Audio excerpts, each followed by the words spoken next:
So today we're diving into something a little bit different but super important, understanding the travel industry itself. We're going to peel back the layers to reveal what's really going on behind the scenes. So stay tuned because this is going to probably change the way you see your next adventure. Hey travelers, welcome to Tourism Lens. This is Lily and I'm here to help you travel better, smarter, and more consciously. So first, let's define what the travel industry actually is. It's not just about booking your flights or hotels. It is a massive interconnected network that includes airlines, tour operators, travel agencies, even local attractions are part of that. So it's a global industry and it's worth $10 trillion, provides jobs for 1 in 10 people on this planet. That's as of 2019. It's going to grow more. So how does this giant machine really work? At its core, the travel industry is really about supplying supply with demand. Travelers like us, you and I, are the demand side. The supply side is huge also. It's got hotels, it's got airlines, it's got cruises, attractions, restaurants, all of that is supply. Now, there are benefits to tourism. I want to start off with that because I think there's a lot of bashing about tourism and I think we need to really understand that actually tourism is essential. In fact, there are places where they only depend on tourism. Okay, so what are the benefits of tourism to an economy? Number one, job creation. That is for sure. Tourism creates jobs. It supports a wide range of skills as well and it's very entry-level friendly. It promotes economic growth. Tourism spend a lot of money in places when they're on vacation, right? And it does boost businesses and generates income. It also brings in foreign exchange. It promotes infrastructure development. A lot of reasons you see massive infrastructure improvements, including airports, is because of tourism that benefits both locals and residents. It brings in tax revenue. This is the one that governments love, right? Hotels, taxes, taxes from infrastructure. There's a lot of benefit that comes from taxes. The money that tourists spend, essentially, it has a multiplier effect, right? It spreads funds and it promotes growth throughout the different supply chains that I showed you. Of course, it also promotes cultural understanding and it preserves cultural practices. The money also goes towards conservation funding in many, many places. But here's where it gets interesting. Did you know that many travel companies are actually owned by just a few large corporations? It's no different than other industries.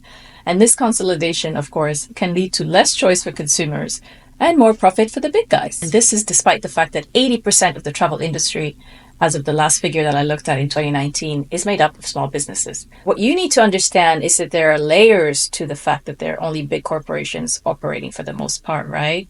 And the fact is that when you book a hotel for an online travel agency, that online website takes a big commission out of your booking. And that part of your money never makes it to the destination and never makes it to the small business that you found through that site.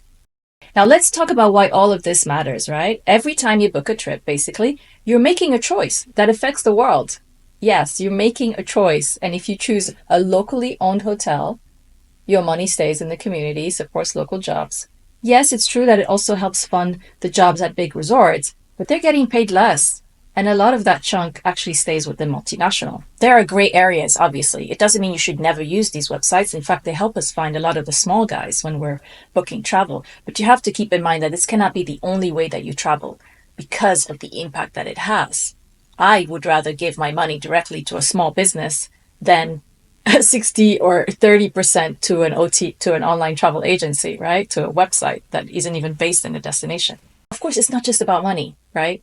The travel industry also has a huge environmental footprint. Let's talk about this, the elephant in the room. Air travel contributes 2.5% of global carbon dioxide emissions, and mass tourism can put immense pressure on local ecosystems and resources, as we know and have seen around the world. Did you know that a single round-trip flight from New York City to, say, Paris emits about 2 tons of carbon dioxide emissions per passenger?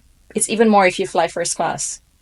So that's roughly the same amount that an average person in other countries in Global South emits in an entire year.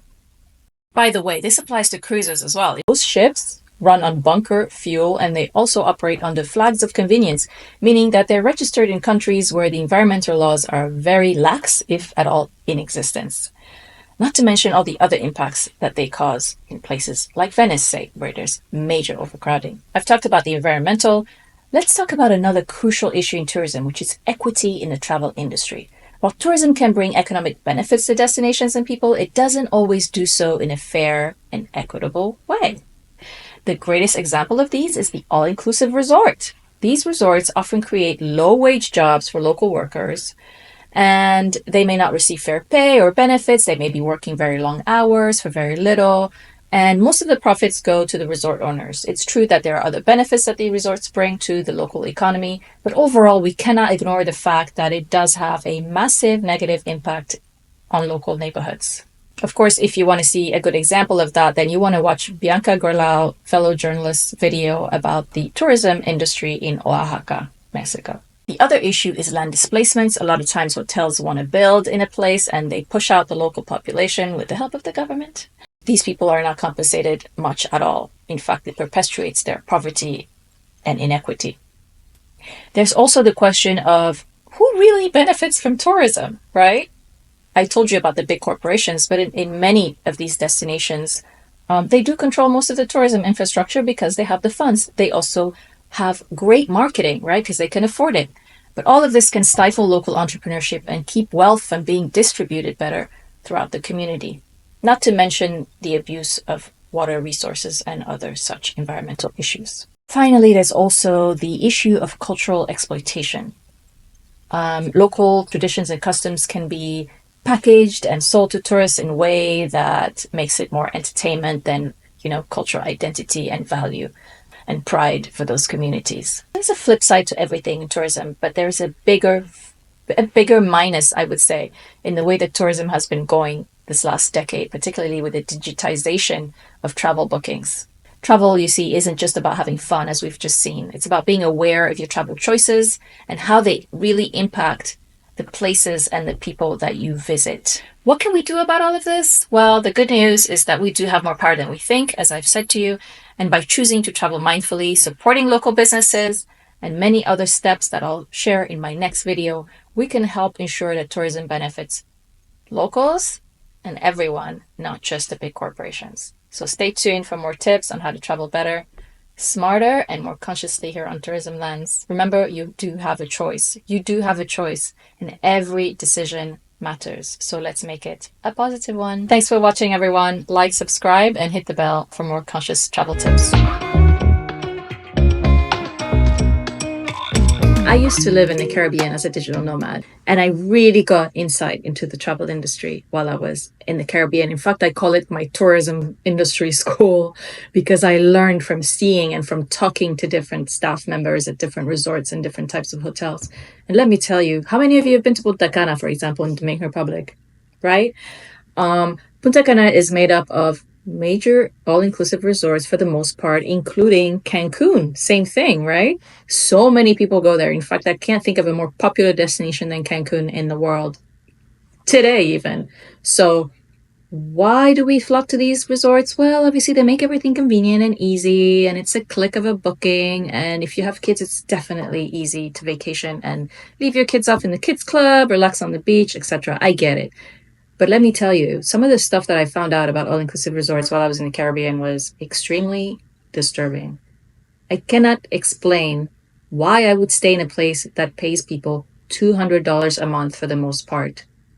And probably 10 years later, you'll probably find them making like $250, maybe if they're lucky. But these are people who will never be able to afford their own home in their own country. They'll never be able to send their kids to college and afford it. And they work day in, day out. A lot of them work 12-hour shifts or double shifts. They get paid $200 a month. Like, how is that acceptable? So a lot of times I tell people, it's really just about asking yourself, what do I want to be a part of? It's no different than like other things that we decide to buy and put our money into. You don't want your money to support, let's say, the wrong product or, the wrong even politician. This is no different with the tourism industry. I always ask myself, where is my money going? Where is my money going? Who am I giving my money to? And what am I really a part of when I book in this place? It's never really black and white. Like I said, If that resort hadn't opened in many places, those people wouldn't have a job. They'd probably be at home making absolutely nothing. So making nothing versus $200 a month, I get it. It's a tough choice. So keep all of that in mind. My goal here is just to provide you with the information and you make your own decisions. But I will say that it's very important to know where your money is going. Follow the trail.